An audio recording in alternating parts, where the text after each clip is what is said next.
Hello, I'm Randy here, working out in the shop here again today on the John Deere 2510. And at least for starters, I want to start with the fuse here we have on the inverter. If you watched the last video there, 300 amp fuse, everyone, and it was still essentially blowing. I shouldn't really probably call it a fuse, everyone. It's probably more of a breaker because it's resettable type fuse. But yes, 300 amps, everyone. I was quite surprised, everyone, when that one. Yeah, that does not make any sense to me. So let's go over that real quick here before I fix this. The fuse in question here, everyone, and technically when I buy this thing, it is called a fuse, so we'll just call it a fuse. 300 amps. There you go, 300 amps, everyone. Before this, I had two 150s, everyone, and of course the 150s were popping, which I was like, oh, come on now, there's no way it's... technically, whenever you have two 150s, it should be about 300, right? But it's like, oh, come on now. There's no way there's 300 amps going through this thing. There's no way it's blowing that. It must be the 150, something maybe not quite right there. So I decided to go with one single 300 amp fuse, which is still blowing. That's a 500 amp relay down there, by the way, in case you didn't see the last video.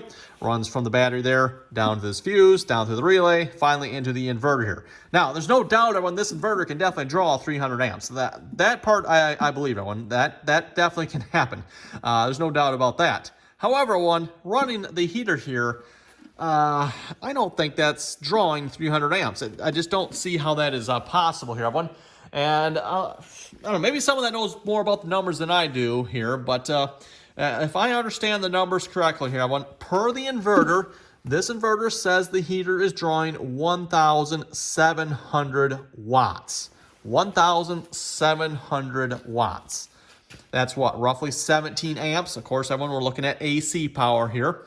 So roughly what, 17 amps if I'm not mistaken? I think that's how it works out. So that's not a whole lot on the well, okay, that's a fair amount on the AC side. I mean, if you were to plug this into a wall, everyone, that's definitely won't be no 15 amp one. You need a 20 amp outlet to plug that into, which is a little bit curious because this isn't really supposed to draw that much power, per my understanding. Anyway, that's a whole other topic. So yeah, 1,700 watts here, everyone. If you do the math, at least if I do the math, anyone, that works out to this is drawing probably about 170 amps. 170 amps. A lot, but not anywhere near the 300. So, and I'm just using some real basic math there. Technically I should probably be dividing by 12 because it's a 12 volt system, right? I'm dividing by 10. I'll just keep it simple, right? I'm dividing by 10. Plus also figuring in there's probably some loss here with the inverter converting from 12 volt to 120 AC. So I'm figuring everyone about 170 amps. When I did my figuring here for the air conditioner on this one, I figured it's probably drawing roughly 100 amps. It's using 1,000 watts running the air conditioner. So, and again, when this all, it never occurred to me everyone that the heater on here would draw more than the air conditioning. So everything I planned for was for the air conditioning, which I had assumed would be the higher amp draw. But clearly I was not right on that one, everyone. Not even close. So yes, at 1,000 watts, I figured it should be using 100 amps. So I kind of doubled everything. I went, 150 amp fuses, 150 amp relays. It's actually a little more than double technically, but right. So yeah, I don't know, and for anyone that, why are we popping a 300 amp fuse? I'd like to hear some theories on that. Of course, last video I just finished editing that, so it hasn't uploaded yet. Well, I shouldn't say just finished. I finished editing it this weekend here, so it hasn't been uploaded yet. So maybe someone has already commented on that, but yeah. Anyway, how am I going to fix this here, everyone? Well, I decided I'm just going to go fuseless. We're just going to take that fuse out. Skip the fuse out when it keeps popping. It's nonsense. We'll just take the fuse out. I'm going to go straight from the battery to the relay. And then I'm probably going to move the relay a little bit here too. Get this, get the wires so they look kind of nice and tidy in there.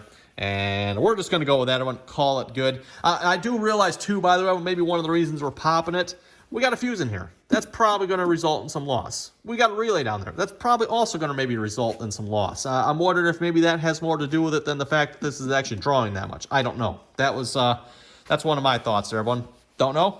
Maybe not. Maybe. Could be. Anyway, let's replace that fuse with just a wire. I think I got wire on here. I'll have to double check. Okay, let's check the stash. What do we got here? This is Just 2 gauge is what I have in there. That doesn't look like quite 2 gauge. That's probably close, real close, not quite.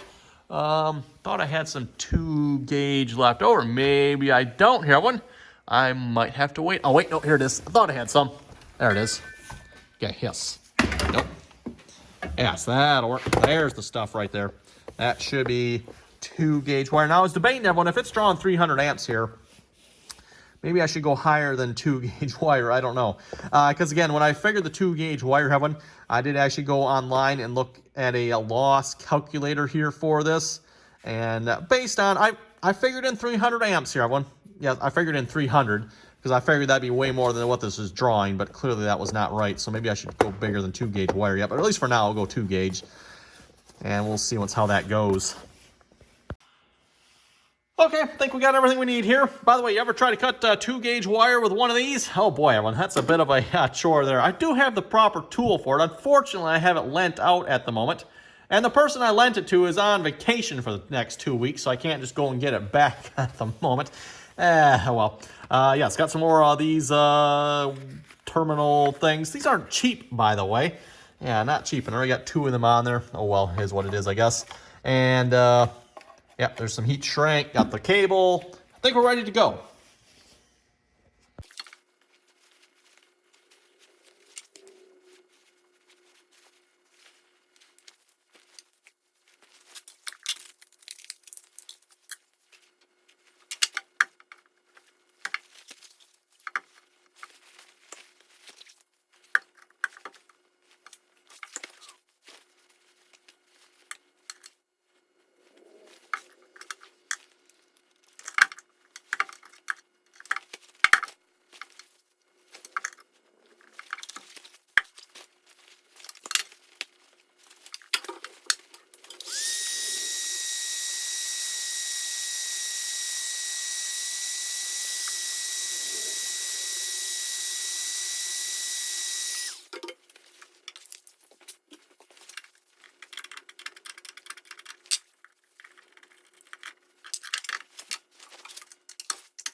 Okay, everyone, got that all done. I think we'll call that good for now. So it goes straight from the battery here to that relay down there, and then, of course, into the inverter. We just took the fuse out, and we'll see how that goes.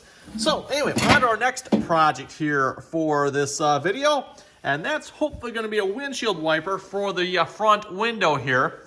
If you remember, everyone, there is a hole up above the front window. I'm just assuming that was probably for a windshield wiper at one time. Maybe one of those hand crank ones or something. I don't know, everyone. I'm just guessing that's what that's for. I don't know what else it would be for. So, I got a windshield wiper here. Yes, that, okay. And I don't know, everyone. Should I be concerned? I mean, it's got gloves on the top. I'm like, what the heck? Gloves? What do I need gloves for to install a windshield wiper? So anyway, got this off of Amazon, by the way, here. Yeah, there's definitely some really cheap ones on there. But I debated about going with one of those, trying it. But it's like, I don't know. They look a little cheap. I mean, 20 bucks for a whole windshield wiper kit? That seems a little cheap to me. So anyway, I got this instead. I think this was an 18-inch wiper or 16. I don't know, looks like 18 to me. Could be 16 too. The arm looks a little short though. I thought the arm was supposed to be the same length as the wiper, but clearly that's not. So I don't know if I got the wrong one, or I don't know. We'll see how this goes here first. Directions, who needs those? And then of course here's the motor itself. This actually looks fairly simple. I mean, essentially everyone, 3 pieces, and then there is a wiring harness in here if we need it too, which we'll see once we might use that. There's actually a switch on here as well. Debating we might just use that too. We'll see once here. My initial plan, everyone, was to actually have it set up so the switch should be over here for it, but if you remember back when I got my switch panel, everyone, I had ordered an 8-panel switch. I got a 6-panel, so that 6-panel is kind of filled up. Of course, my idea was the other 2 switches would potentially be for windshield wipers. So got one for the front. I don't have one for the rear. I don't know that I can necessarily get one on the rear either, everyone, because this window goes all the way, or basically it fills that frame. Unlike the front window here that has, I don't know, is it maybe like a 2-inch piece up top there? The rear window doesn't have that, so I'd almost have to like mount this in the glass maybe? I don't know, we'll figure it out. We'll probably look at this too and see if I can put it on the back somehow, some way. While we're doing this one. So anyway, let's get started installing this. Like I said, it looks fairly simple. You know what? They didn't even they didn't include any bolts to bolt through here, did they? Oh, how do you like that? Okay.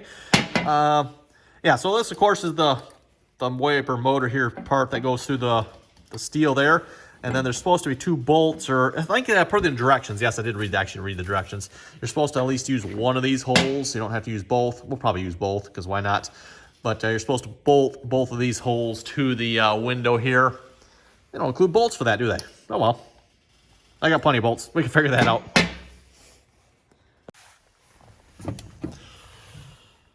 Okay, went up in the cab here. Looks like our mounting option is going to look something like this here. I can't get it around the other way because the fan is in the way. Unfortunately, that means only one bolt hole really lines up here. The other one there, I don't know if you can see it, is right where that weld is. And I don't know about you folks, but I really, really don't want to have to drill through that weld. That does not look like that would be any fun. We can maybe give it a try, but I don't think that's going to work. So anyway, we're going to get the one hole drilled here and get it mounted up.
Well, everyone, that actually went surprisingly easy. Not too much trouble at all actually installing that, believe it or not. Drilled a couple holes, tightened it down. Tightening it down is a bit interesting, a little bit hard to reach around and try to hold, you know, the bolt on this end and the nut on the other end and tighten it down, but finally I got it there.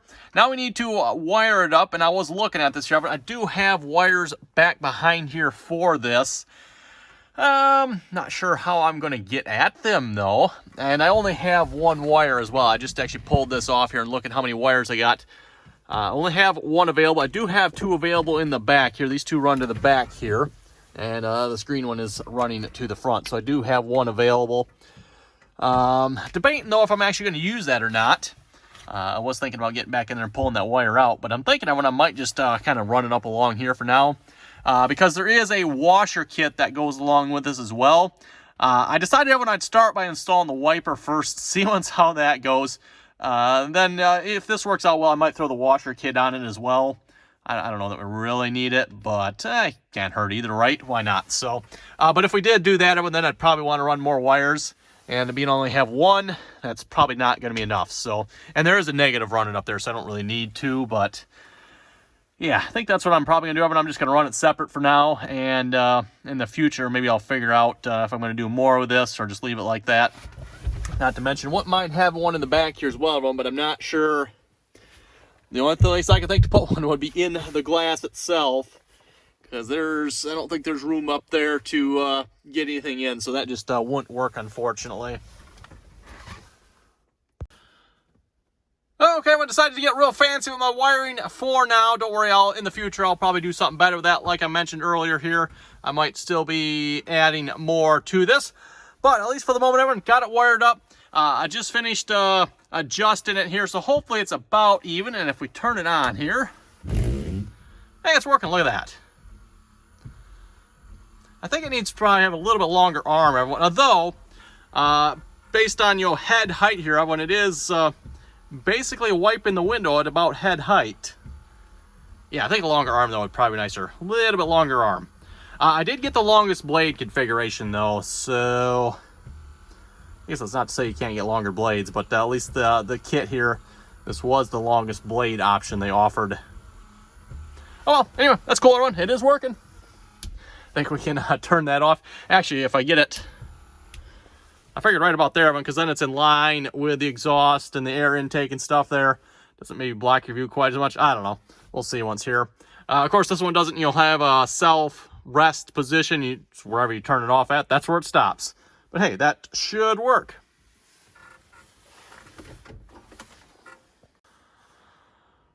Well, on that note, everyone, I think we're going to wrap this video up here. One more modern amenity added to the tractor here. Now have at least a front windshield wiper. I'm not entirely sure on how to do a rear windshield wiper yet. I would still like to do that. The only thing I could think to do, everyone, is have a hole in the glass. In this case, it'd probably be a couple holes in the glass. Yeah, that's the only thing I could think to. The back piece of glass, by the way, I don't think this is tempered, so I could potentially drill through that. I'm not sure how well that would work. Probably wouldn't necessarily be a good idea either, but that, to be honest, is the only thing I could think to do that would work. So unless anyone else has any good ideas, that's about all I could come up with, everyone, for the back window. Keep in mind the back window does open, so it has to be affixed, to the frame. We can't have it mounted above. Well, I suppose you could potentially have it mounted above. Let me get up here a minute, everyone. So, if it was mounted up above it, the arm would just flex out, right? He says. Yeah, that might work, everyone. I don't know. I guess you folks throw it down in the comments below. What do you think would work best there? That seems like that would be a better idea than trying to drill holes through that glass. From that glass, it's probably not original to the cab, but it's original to me anyway. I didn't replace that piece of glass. So, I don't know. Anyway, like I said, everyone, we're going to wrap it up here again, everyone. Thanks for watching.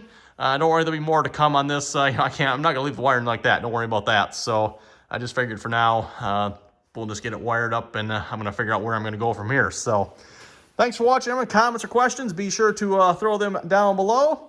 And till next time. And anyone need a pair of gloves?